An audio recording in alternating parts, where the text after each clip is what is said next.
What did we learn on this series on what to do with your music in 2021? What new opportunities did we discover? And most importantly, what actions will you be taking as a result? That's what we're going to be looking at in this episode of the New Music Industry Podcast.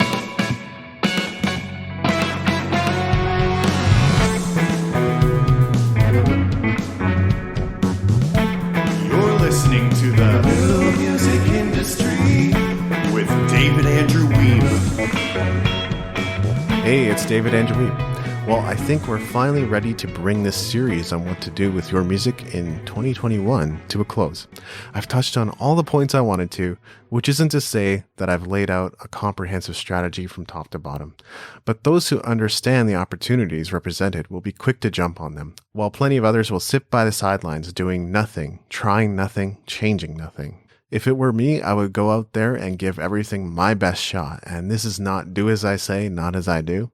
I've been publishing daily on Medium since July 28th, 2020. And I've also been sharing my content far and wide. Facebook, Instagram, Twitter, YouTube, Odyssey, Mix, Pinterest, LinkedIn, VK, Brighteon.social, Minds, MeWe, Gab, Parler, Telegram, Review, and more. I'm also in my third month of publishing weekly on Newsbreak. Maybe all this experimentation will go nowhere, but how will I know without even trying? As a musician and creative coach, my daily life may look a little different than yours, and there might be a gap between some of the activities we engage in. But the point is that you've got to take the initiative and be willing to try. And I'm an independent musician just like you. Never forget that. Yes, I have other pursuits, but that doesn't mean I care any less about music and don't dedicate my share of thought, time, and energy to it. I play my guitar every single day, and I'm coming up with arrangements for songs I'll be recording. I was recently asked to compose music for a short as well. Like I always say, there are plenty of opportunities out there. So let's review the main points covered in this series. And as I mentioned before, if you'd like me to turn this into a more detailed course showing you the step-by-step of each part, just let me know. In part 1 or episode 219 of the show, I talked about a way of thinking. And that way of thinking is to be fully self-expressed. Don't hold back. Make the music you've always wanted to make. I also talked about making more music in general and making sure you've got your artist website set up.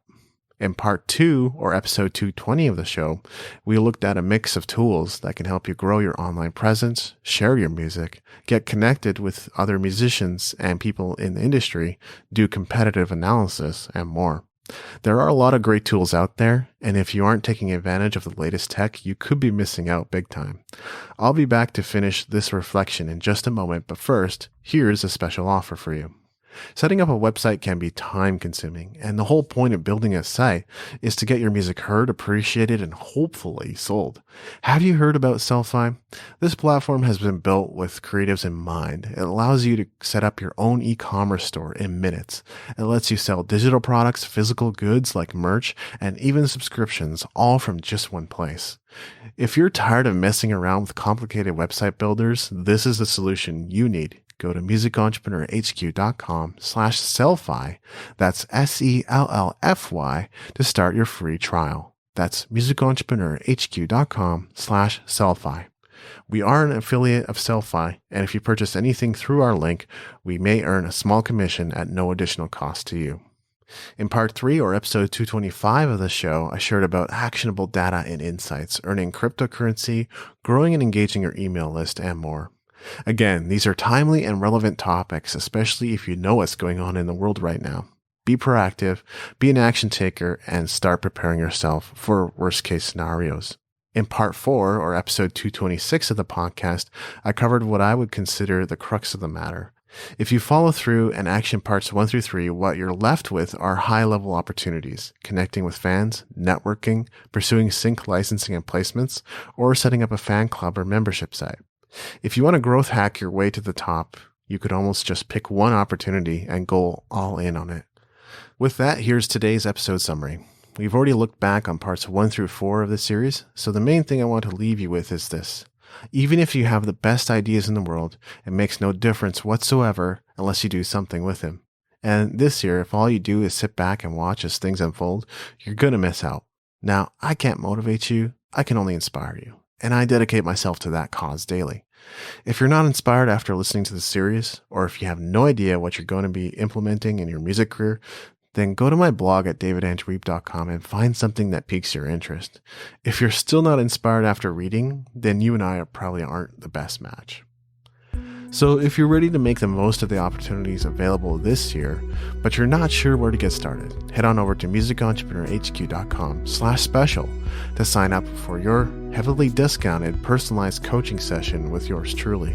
There's no commitment, nothing scary about it. If you go to the link, you'll be asked to enter your email, which unlocks a quick video. You can either purchase your coaching session then and there, or come back to it later. Either way, I'll follow up with you. So go to musicentrepreneurhq.com/special to get started. This has been episode 229 of the New Music Industry Podcast. I'm David Andrew Wiebe, and I look forward to seeing you on the stages of the world.